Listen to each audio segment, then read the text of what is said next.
It's been a minute. I haven't done this in a while. As you can see, I got a different phone. I'm not rocking with the Apple anymore. That's specifically for filming. This is literally just my phone. Um, I've been I've been giving this some thought, and I think I'm ready to have this conversation. See, very long time ago, I was preparing myself for a conversation with my mother-in-law about religion. I wanted to be prepared because I had seen what this woman could do, and it bothered me that she was giving away all of her credit. Like I won't put her out there because it's not my business to tell. But she came from Michigan to California with 3 kids in hopes of having a better life for her kids, and she did. And hey, big girl, hi, big girl, hey, I love you too. I love you too. But you know better than that. You know better than that. Hi, hey, my big girl. Hey, none of that. So, no, hey, big girl, need to lay down. I think I had always quietly been preparing for a conversation with my mother-in-law, so I would be able to flip her. Um, I would watch my dog is zooming. I would watch debates and talks and conversations, and I would try to find ways to break things down in the simplest ways possible. So when asked a question, I would be ready. When prompted to, "Oh, you're going to come," I would be ready. And I have known this woman for almost 14 years now, and I have been preparing for this conversation. And yesterday we had it. Yesterday we sat down for the day after Easter dinner because we didn't go for Easter. And she and I had a conversation where we discussed what my worldview was. And honestly, it was the first time I'd heard a buzzword from my mother in law. She called whatever I thought a worldview, and that to me was very indicative of this is what church people have been telling you, like my worldview. Like I never heard her say that before, and she just kept stressing that our worldview was different. So when cornered, I sat her down and we discussed it, and I told her what my thoughts were, and I was like, I'm willing to bet that you and I share a lot of things in common. The way we view the world is probably the same, except for what you attribute it to. And I think that I think that kind of shook her to its core. To Asia said she shook. I think she shook too. I think not being able to say, "Oh, your worldview equals this, therefore you are this kind of person." For me to have said, "Well, here's what I think, and here's what I would do, and here are the situations," and when we laid them all out, we agreed on every point. We just didn't agree on the God part. And I think my mother-in-law made it very clear that she would crack under the slightest amount of like intellectual pressure. Like she made it a valid. She was like right off the bat, "I will not debate you. I will not have a conversation. I will not defend my faith to you."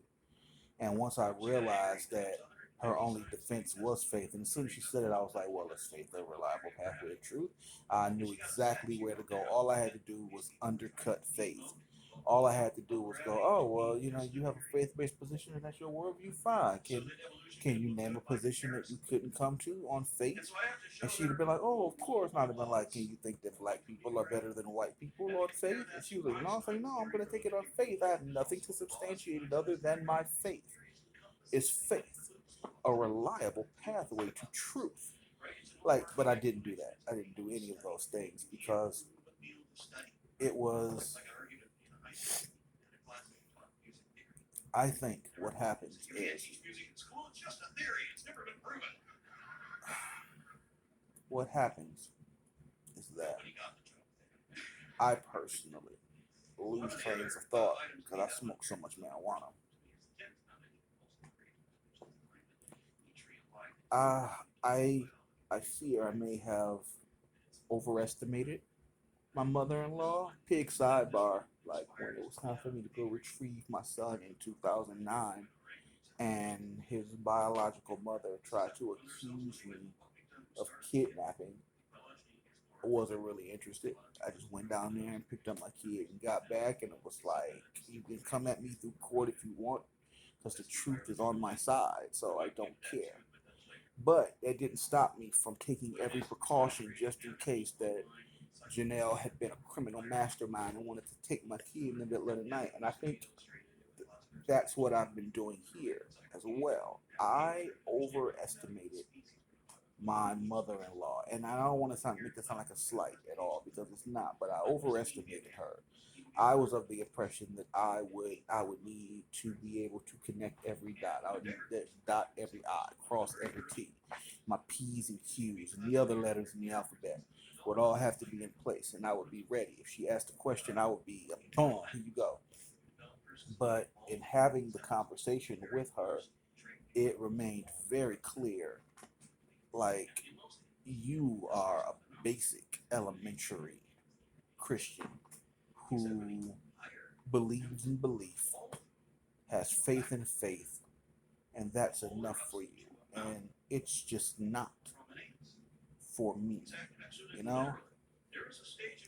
But she's got she's got a way about her, and she made it very clear that she wasn't looking to have a full blown debate. We were barely having a conversation about my worldview. And even when we were talking, I was very clear to make sure that her church was just fine, and that her church were honest with their numbers. Her church doesn't have any problems. Um, I told her that it's always good to hang a question mark on your shit, which shook her because she wouldn't want to do that. It's like you should be able to, at any point, put a question mark on anything in your life and the answer remain the same if it's true. But I found that my mother-in-law's strength in her faith comes from a willful, blissful ignorance of all the arguments. Like, if she had access to the information and looked through the information, she would make a logical decision, I think. Because my mother-in-law strikes me as that type. But she made it very clear that she was not interested in critical thinking when it came to this point. So I decided to leave it alone. I didn't want to crush her spirits because honestly, I feel like my mother-in-law, if there were Christians, if there were actual real Christians, if Christians believed what they said they believed, like, I think my mother-in-law is one of the very few actual Christians, you know? What it comes down to, and it's sad, um, I I have now been able to determine that my mother-in-law is on what category she's in, because there's only two kind of religious people in the world. They all fall in this category. They are either the deceiver or they are deceived. The deceiver knows his argument is trash. He knows that all of these things, like, these are apologists. These are people who are just like, oh yeah, yeah, everything has a beginning and nothing comes from nothing, and oh, it must have been Jesus. It's like it's those guys. And my mother-in-law isn't even there. Like, I found so many avenues. She was like, oh, my position is a faith-based position. I could have easily attacked the faith-based position. When she said, oh, well, my church does good things, so we shouldn't have to tax the church. Well, you can do more good things, and it would be tax deductible if we tax the churches. So that's not a good excuse. I told her that they fudge all the numbers and they lie and they exploit the poor. And she was like, oh no, well, my church does all their books and they give all the numbers and it's all there. You can see it. And it's just like, if I was a group who were fudging my numbers, and I wanted to put the average sheep at rest about the numbers I was fudging, the first thing you would do is hire a group of people under your employ to confirm those numbers for you. Because technically, the average person would view that as independent confirmation, but I view it as internal affairs are reviewing cops. You got cops looking at cops to make sure cops are doing okay. Of course, cops are going to say cops are fine. So, of course, anybody in this church is going to come in and they're going to look around. They're going to go, all the money in this church is going where it says it is because that's what churches would say. Of course, that's what they would say. But if they were truly, truly forthcoming, their books would be open and they would be able to show anybody, anytime, anywhere, instead of the handful of facts and figures on your website. You know? But I digress because this has gone longer than I wanted it to. The point, hey, heard. That's your pillow. You go ahead. Uh, we had to talk. We had to talk, and I now know all the avenues that I could go to destroy that line of questioning for her. Like, I'm sure she would have said something can't come from nothing. You think everything is like, how did everything start? Like, these are questions that she would have eventually asked me had we gone down this line, and I was ready. And I think my demonstration of the fact that I was ready for those kind of questions shook her. My example, and then I'll go. I was just like, I love my wife. I know I love my wife. If asked if I love my wife, I could produce you my not birth certificate. I could produce you my marriage license. I could produce for you videos of my wife and I. I can introduce you and I can give her a kiss and you would see that this is my wife and I. You can observe us in our natural habitat and see that this is my wife. You can look at pictures online and you'll know that this is my wife. I can go to the hospital and get an MRI and they can look in my head. And as I think about my wife, the serotonin and dopamine centers of my brain light up with excitement, confirming that I love my wife.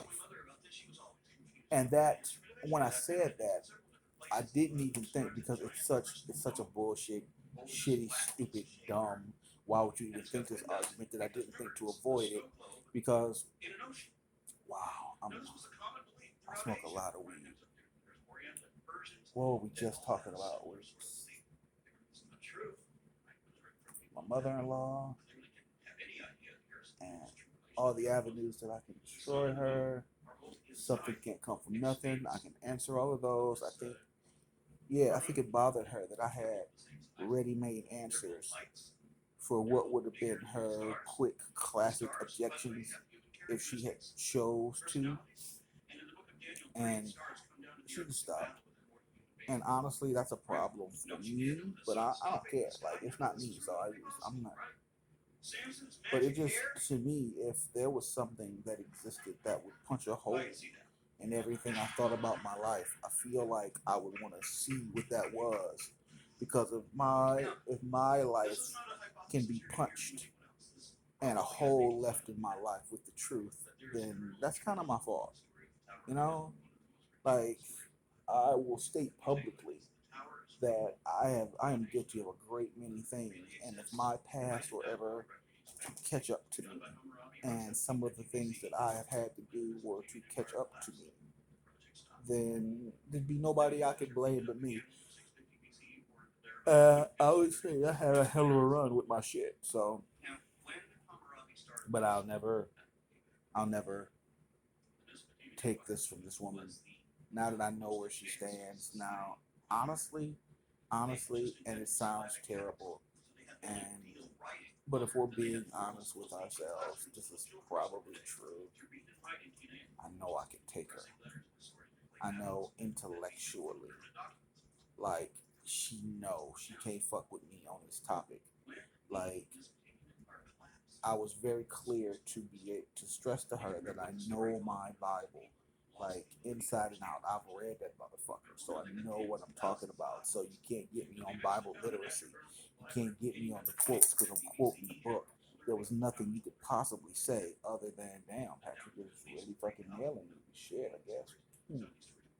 And I saw that in her, And because of that, now I know, like, she could hit me with something don't come from nothing, evolution, the kalam. Like, I don't even think my mother-in-law knows what the kalam is. I don't think she's even heard of a Pascal's wager. But hey big girl, there's your ball. Here's your ball, big girl. Here it is. Let me see. Can I see? Can I see? Get the goal. Oh, that's our big girl. This is my big girl's ball. It's a big. Oh, go get it. Yeah, that's our good girl. Yeah, that's our good girl. She give me the ball. My big girl give me the ball. Y'all see my big girl there? That her right there. That her right there. That my big girl right there. Hey, whoop, go get it. Yeah. All right. Well, I'm gonna go because now my dog is. But I have now officially had the talk. That talk has been had, and I know. Now it's all pussycat dial. Like now I know exactly what. Whoa. Hey, big girl. Now I know what buttons to push. Now, when the time comes, I know exactly where to go. I know exactly what to do. And I think that shook her. I think that scared her. She knows that the next couple of conversations, I will get her. But because I know I can, and because she knows I can, I'm not interested. I'm not interested. She's not one of those people who are taking their beliefs and pushing it down people's throats. Like I think if she knew what was going on with her daughter, she wouldn't have some of the positions that she holds. But nothing to do with me. But this video has gotten way too long. I didn't even throw that one. You did that. So I digress. I'm done. This has become an episode of WandaVision. So I'm out. I'm fucking done. And Lord know when I'll be back.